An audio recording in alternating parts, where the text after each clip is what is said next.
அத்தியாயம் 19. அடியே கருவாச்சி, எனக்கும் உனக்கும் சின்ன வயசுலேருந்தே வித்தியாசம்டி. நீ கருப்பு, நான் சிவப்பு. நீ மாடு மேய்க்க போன, நான் பள்ளிக்கூடம் போனேன். உனக்கு தாய் இருந்துச்சு, தகப்பன் இல்லை. எனக்கு தகப்பன் இருக்க, தாய் இல்லை. எனக்கு வெளியூரில் கல்யாணம், உனக்கு உள்ளூரில் கல்யாணம். உனக்கு பிள்ளை இருக்கு, புருஷன் இல்லை. எனக்கு புருஷன் இருக்க, பிள்ளை இல்லை. கருவாச்சி மகன் அழகு சிங்கத்தை வாங்கி மடியில் போட்டுக்கிட்டு சோகத்தை மறைச்சி கெக்க கெக்க கெக்கன்னு சிரிக்கிறா கனகம். துன்பம்ங்கிறது விருந்தாடி மாதிரி தான், எப்போவாச்சும் வந்தாதான் மரியாதை. நித்தோ துன்பம் வந்தால் மனசு மறுத்து போகுதா இல்லையா? அப்படி மறுத்து மறந்து போகிறாங்க பொம்பளைங்க 2 பேரும்.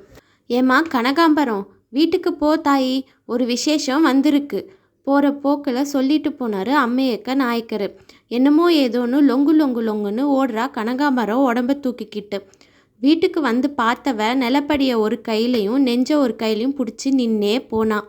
பவளத்துக்கு சொக்கு பொடி போட்டு சோங்கு பண்ணிக்கிட்டு இருக்கான் கனகம் புருஷன் முத்துக்காமு. ஏ பவளம், இங்கே வா பிள்ளை வா, உன்னைய நான் கடிச்சு தின்னுபுட போகிறேன். என்னமோ சொல்கிறாங்களே ஊரெல்லாம், நீ பேணு பார்க்கறதுல பெருங்கொண்ட கையின்னு. உங்கள் அக்கா கூட படுத்து படுத்து என் தலையில் ஏறி கிடக்கு ஏகப்பட்ட பேனு. வாக்குன்னு வா, மண்டை காய்தடி மாமனுக்கு, வந்து பேன் பாரு வா.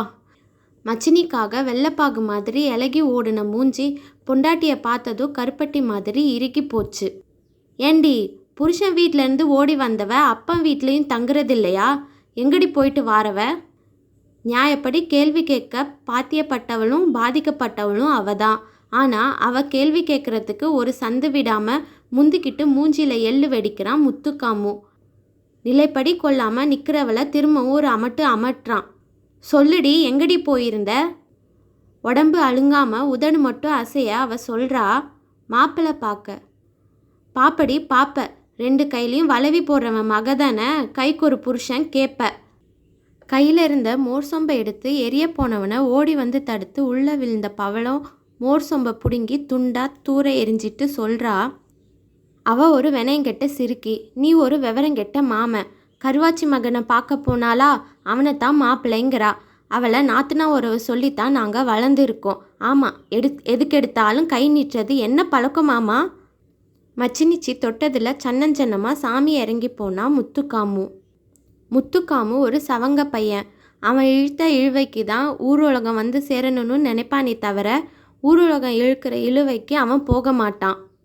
நித்தம் காசு சம்பாதிக்கணும், நித்தம் கறி திங்கணும், இந்த 2ஐயும் தவிர பிறவிக்கு அர்த்தம் பெருசாக என்ன இருக்குதுன்னு நினைக்கிறவன் முத்துக்காமு.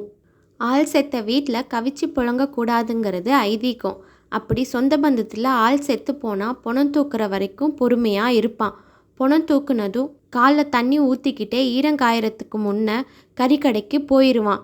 வீடு வாச சொந்தம் பந்தம் பொண்டாட்டி பொட்டிக்கடை ஊர் உலகம் எல்லாம் காசு பண்ணவும் கறி திங்கவும் கடவுள் அவனுக்கு செஞ்சு கொடுத்த ஏற்பாடுங்கிறது அவன் தீர்மானமான முடிவு. அன்னைக்கு ஒன்றும் வழி இல்லையா, உப்பு கருவாடாச்சும் சுட்டு வைக்கலைன்னா பொண்டாட்டி அடிக்கிற அடியில் வீடு வீங்கி போகும். சில பேருக்கு மூக்கில் மச்சம் இருக்கிற மாதிரி இவன் மூக்கில் கோவம் எப்பவும் ஒட்டிக்கிட்டே இருக்கும். 2 குணம் 2 பேச்சு இருக்குது அவன்கிட்ட. இவனுக்கு காசு தர வேண்டிய ஆளுக்கிட்ட வலுவலுன்னு பேசுவான். இவன் காசு கொடுக்க வேண்டிய ஆளுக்கிட்ட கடுகடுன்னு பேசுவான். கொடுக்கும் காம்பு ஒரே இடத்துல இருக்கிற பிராணியை நீங்கள் பார்த்துருக்கீங்களா? அவன் தான் இது. கொடுக்கு எப்போ கொட்டும், காம்பு எப்போ சொட்டும், அதுக்கெல்லாம் காலதேச வர்த்தமானத்தில் கணக்கெல்லாம் ஒன்றும் கிடையாது. அப்போ அவன்கிட்ட ஒப்படைச்சிட்டு செத்தது அவன் ஆத்தாலையும் ஒரு பெட்டி கடையையும். ஆத்தால செலவு கணக்கில் சேர்த்துட்டான், பொட்டி கடையை வரவு வச்சுக்கிட்டான்.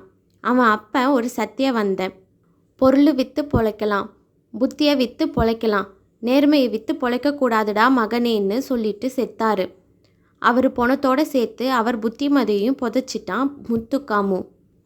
போதும்டா அப்பம் பொழைச்ச பொழைப்புன்னு பொட்டி கடையில் களவாணி பொருள் வாங்கி விற்க ஆரம்பித்தான். கிழங்கு வாழைத்தாறு முட்டை நிலக்கடலையெல்லாம் களவாண்டு வர ஆளுகளுக்கு 10க்கு ஒரு விலை கொடுத்தா போதும். கொடுத்ததை வாங்கிக்கிட்டு கும்பிட்டு போயிடுவாங்க. அதில் அடிப்பானையா முத்துக்காமு லாபம்.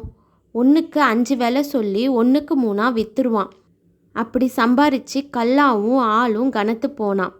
அதில் தான் வந்து சேர்ந்துச்சு ஒரு ஆபத்து. அவங்க ஆத்தா செத்து 6 மாதம் இருக்கும். விடிய கடை திறக்க ஒரு 50 திருட்டு தேங்காயை தலை சுமையாக சுமந்து கடையில் கொண்டு வந்து இறக்கிட்டான் பொத்த காதன். திருட்டு ஆளாக இருந்தாலும் முரட்டு ஆள். ஒரு தேங்காய்க்கு ஓரணா மேனிக்கு வாங்கிட்டு போயிட்டு வாரப்பான்னு போயிட்டான். போனவன் மறுநாள் திரும்பி வந்து, காளியம்மன் கோயிலுக்கு செதறு தேங்காய் போடணும்ப்பா, 2 தேங்காய் கொடுன்னு கேட்டிருக்கான். 6 எடுத்து வெயி, ஒரு தேங்காய் 3 முத்துக்காமு. இது என்னப்பா கூத்தா இருக்கு? உனக்கு ஓரணாவுக்கு நான் வித்த காயை எனக்கே 3 விற்கிறியே, இது நியாயமான்னு பொத்த காதன் கேட்க, ஊரணா பொருளுக்கு நான் ஓரணா கொடுத்தேனே, என் பொருளுக்கு நீ 3 கொடுத்தா என்னன்னு முத்துக்காமு கேட்க, காசை கொடுத்துட்டு பேசாமல் வாங்கிட்டு போயிட்டான் பொத்த காதன். கோயிலில் போய் உடச்சி பார்த்தா 2 அழுகுன தேங்காய். கெட்ட கோவத்தோட புத்தி மாறி வாரான் பொத்த காதன். ஏண்டா 6 வாங்கினதும் இல்லாமல் அழுகுன தேங்காயை கொடுத்து விட்ட, மாற்று தேங்காய் கொடுக்கல மரியாதை கெட்டு போகும். அதெல்லாம் கொடுக்க முடியாது. உன் நேரம் நல்லா இல்லைன்னா நான் என்ன பண்ணுவேன்? என் நேரமா நல்லா இல்லை, உன் நேரம்தான் நல்லா இல்லடி. சும்மா தேங்காய் கடையில் யானை புகுந்த மாதிரி அடித்து உடச்சி மிதித்து அப்பளம் பண்ணி பொருள்களை எடுத்து வீதியில் எரிஞ்சு பொட்டிக்கடையை இழுத்து தரையில் போட்டு சாய்ச்சி தேய்ச்சி வீட்டுக்குள்ளே புகுந்து அது வரைக்கும் அவன் சன்னமாக சேர்த்து வச்சிருந்த சம்பாத்தியத்தையும் எடுத்துக்கிட்டு போடிமேட்டில் ஏறி மூணாறில் ஓடி ஒழிஞ்சு போனான் பொத்த காதன். சோளம் அடித்த களை மாதிரி சிந்தி செதறி நொறுங்கி கிடக்கிற பலகையும் தகரமும் கூரையும் கொஞ்ச நேரத்துக்கு முன்னால் எங்கள் பேர் பொட்டிக்கடைன்னு மொழியாக முழிக்குதுக. முத்துக்காமு பாவம், மூக்கில் இருந்த கோபத்தையும் காணோம், மூக்கையும் காணோம். விழுந்த கடையை நிமித்தி கொடுத்துருங்க, ஒரு வைர மோதிரம் போட்டுருங்க, கண்கலங்காமல் வச்சுக்கிறேன் கனகாபரத்தை. பொண்ணு வீடு பார்க்க வந்தப்ப அவன் கேட்டது இந்த 2 தான். நியாயமாக தான் தெரியுதுன்னு சரின்னு சொல்லிட்டாரு சுப்பஞ்செட்டியார். மாப்பிள்ளை குருவி மாதிரி சேர்த்த காசை வச்சு போட்டு கொடுத்துட்றேன் பொட்டிக்கடையை.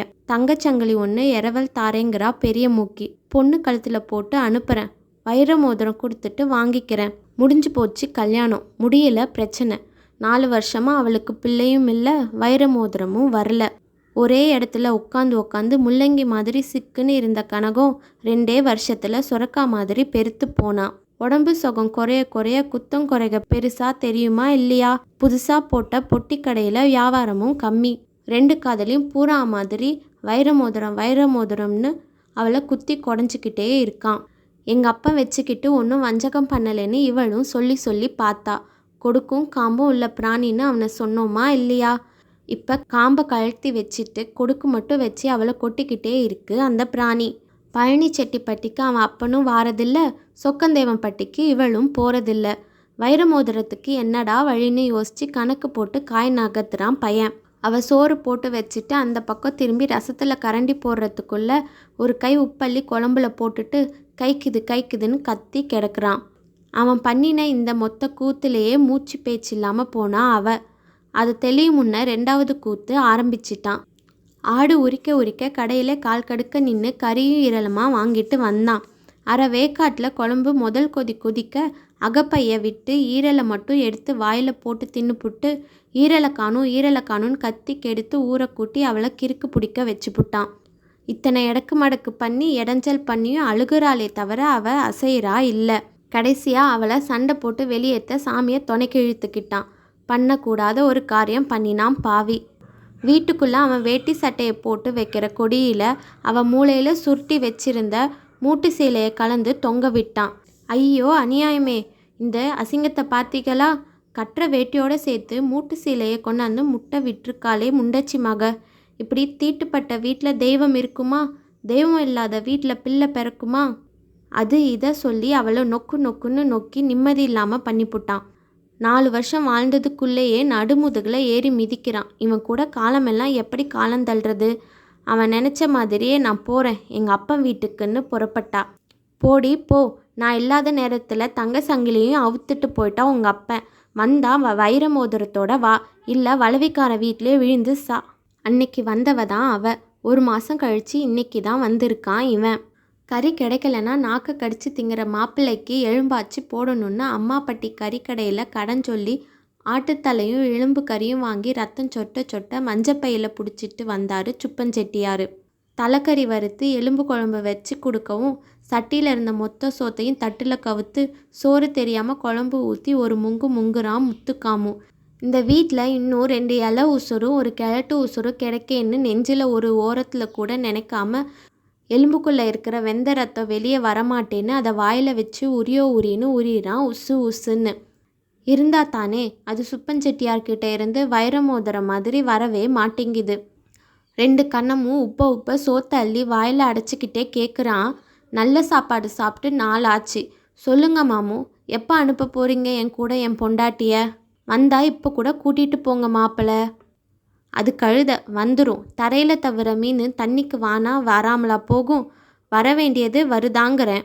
சாப்பாட்டுக்குள்ளே இருந்த எச்சிக்கையை வெளியில் எடுத்து மோதிர விரலை மட்டும் ஒரு ஆட்டுறான்.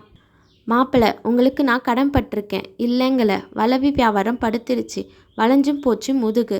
வாழ்ந்த பொண்ணு வாளா வெட்டியாக இருக்கா. வளர்ந்த பொண்ணு வீட்டில் இருக்கா. நான் வைர மோதிரம் போடுவேனா வளர்ந்தவளை கரை சேர்ப்பேனா?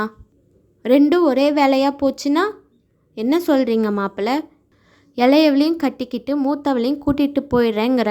வைர மோதிரம் மட்டும் போட்டு விட்டுருங்க. மூத்தவளை கரை சேர்த்ததாகவும் இருக்கும், இளையவை எனக்கு ஒரு பிள்ளை பெற்று கொடுத்ததாகவும் இருக்கும். என்ன நான் சொல்கிறது? 3 பேருக்கும் நெஞ்சுக்கூட்டு சத்தம் நின்று போச்சு. மூச்சு பேச்சு நின்று போச்சு.